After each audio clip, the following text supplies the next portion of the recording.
Uh, Good morning, ladies and gentlemen. Thank you very much for inviting me to address you this morning. My thanks to the ICT, to Dr. Boaz Ganor, the chairman of the governing board, Mr. Shabtai Shavit, the former head of Mossad, whom I served as deputy head, and many of my friends who are here in the hall, including Mr. Aaron Sherf, who I believe is a member of the governing body of the ICT. And if I've been guilty of omission in one or two names, I apologize.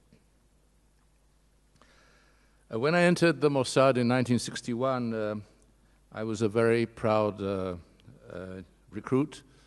I thought I was joining the most ancient profession in human history. Some would say the second ancient profession. And I believed that within a short while I would learn the tricks of the trade and learn the rules of the game. But very quickly, when I looked around and tried to find a booklet or a book which contained the rules of the game, I found, to my consternation and to my deep regret, that there was no such book and no such booklet. Because in intelligence and in counter-espionage, ultimately, there are no rules of the game. If you go into the legal field and you go into the question of what are the legalities of conducting intelligence operations around the world, you will find that there is no legal book or no document which has been published internationally which will be in terms of reference as to what may or may not be done.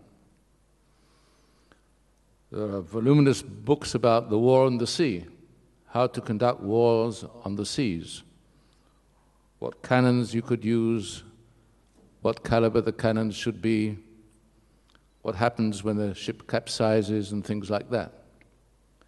In intelligence, there are no rules of the game.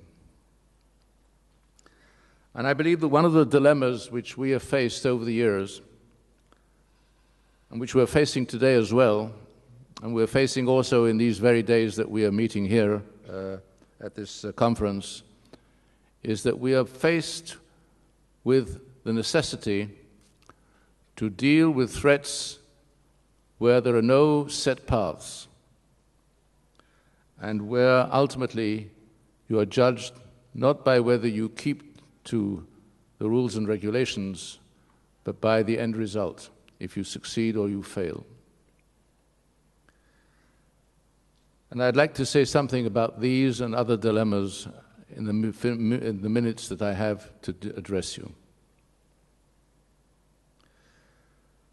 I think one of the things which we have experienced over the last 10, 12, 13 years, since the first major event which took place in this war of terror in 1998, when two American embassies were attacked simultaneously in Nairobi and in Dar es Salaam, has been that very quickly this issue of international terror was catapulted into the public domain, and the public at large became not only the recipient of this new type of warfare, but also very quickly evolved into the ultimate judge of how and what can be done to combat this threat.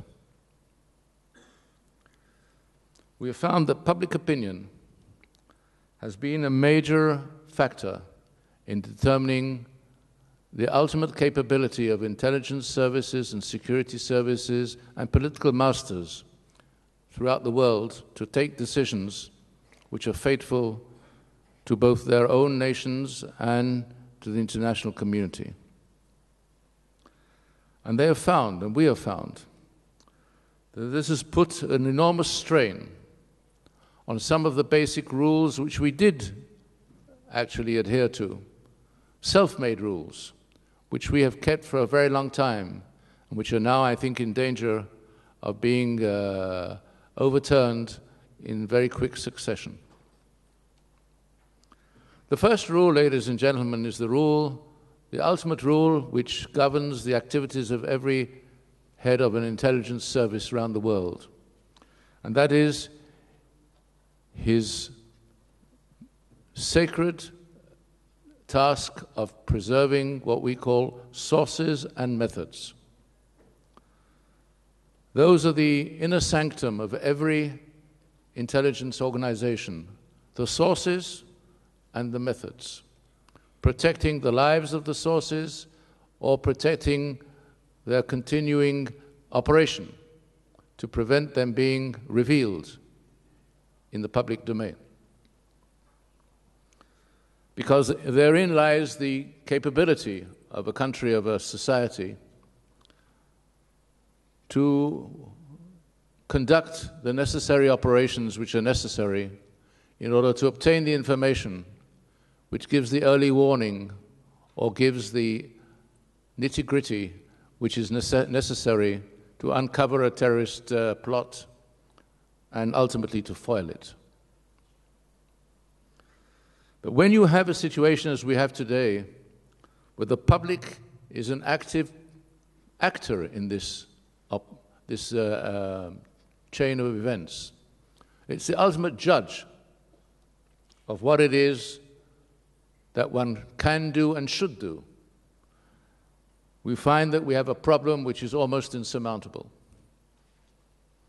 And we've had this in the past week, ladies and gentlemen, if we needed any other example to alert us to this fact, with the current situation surrounding the events in Syria and the attack upon the civilian defenseless population with chemical agents.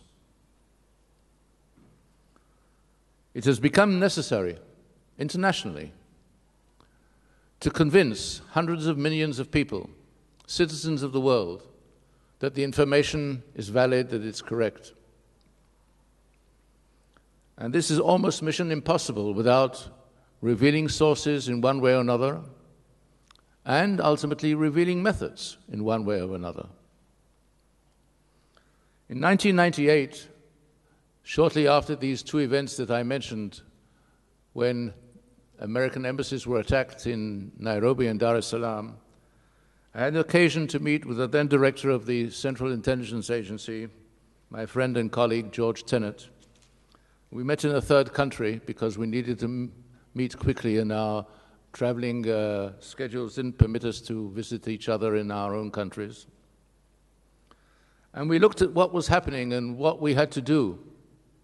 And we immediately sensed that the first and number one consideration we had to take into account was not the operational capability of what we could or could not do, but how the political masters could be convinced to take actions the like of which had never been taken before. Because if two such acts were carried out in Dar es Salaam and in Nairobi without any early warning whatsoever, it meant to say that the enemy, the threat in this case, was a very sophisticated enemy, that they were able to carry out activities in two different countries, 100 or 200 miles apart, in a coordinated manner, and also to effect the escape of those who carried out these acts into safety before anybody else could get on the scene. It meant to say that the build-up of the operation was such that there was use of communications.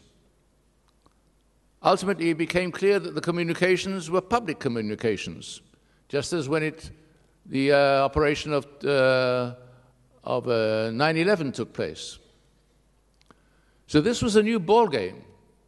It was a new ball game both in the legal field and in the public field. And we have found over the years, all of us here in this hall, that in order to win this war of convincing the public, you are having to face the dilemma of whether you sacrifice the source and the method or you don't. And how far you need to go in sacrificing the source and the method. And you also need to find out how far you can go in the legal field, how far you can bring about a situation in which the legal community would accept this or that premonition. And as you know, this has not been easy. The justification of going to war. How do you justify to a public a justification of going to war? We see what is happening now in the United States Congress. This is not the first time, by the way, ladies and gentlemen, that the Congress has been seized of such a problem. When the biggest war in recent and maybe in world history began to unfold in the 20th century in 1939, when the Germans invaded Poland, the United States Congress was not convinced that the United States should join the war.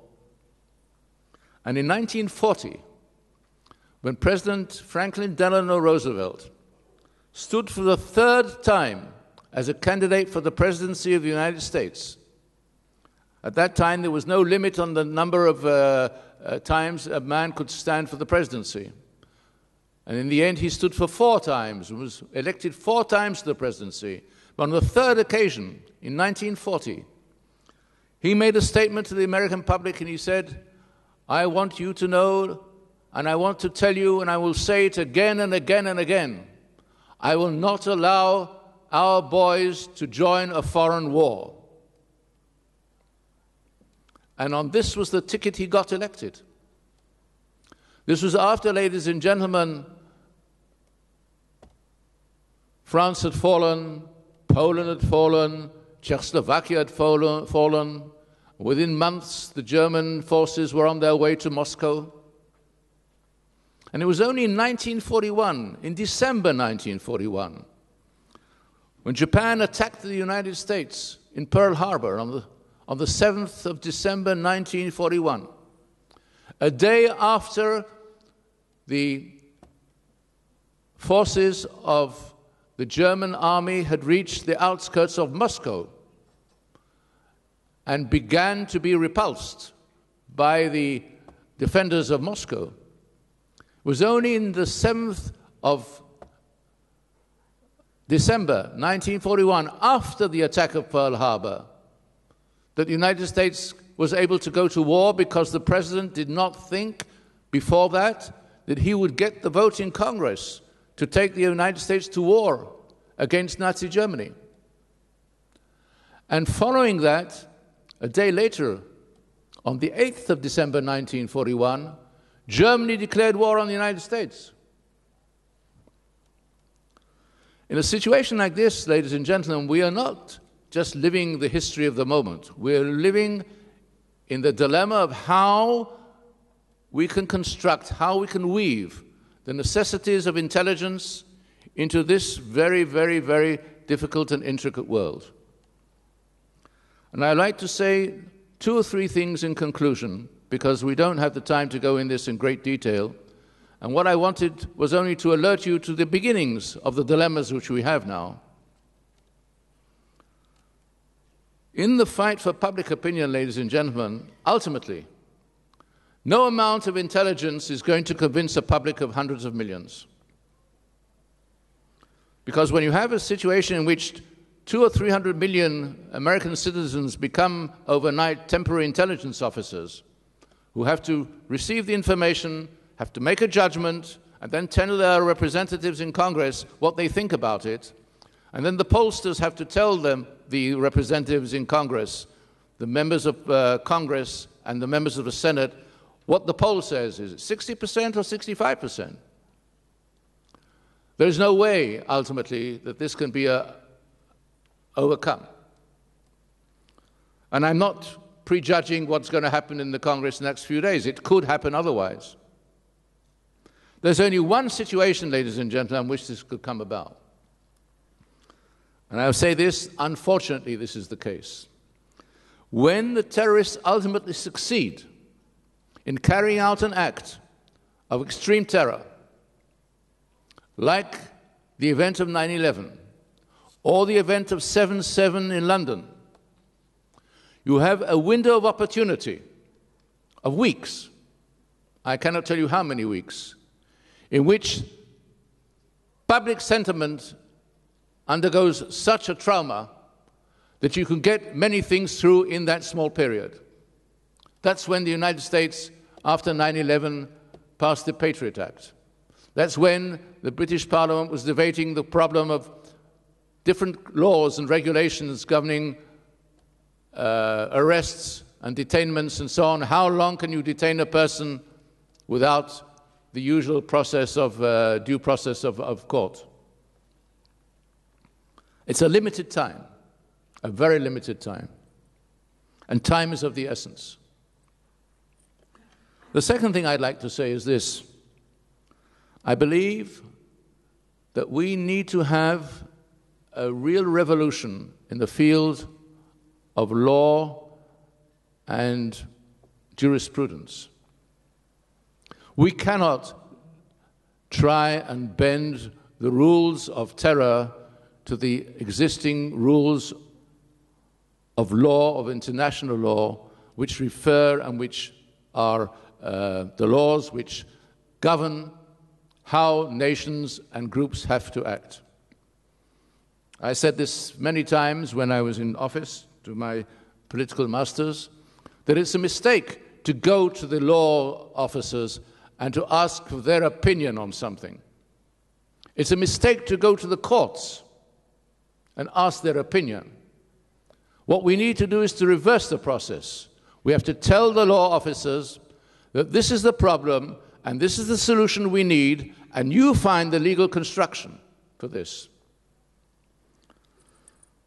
In the United States in World War II, shortly after the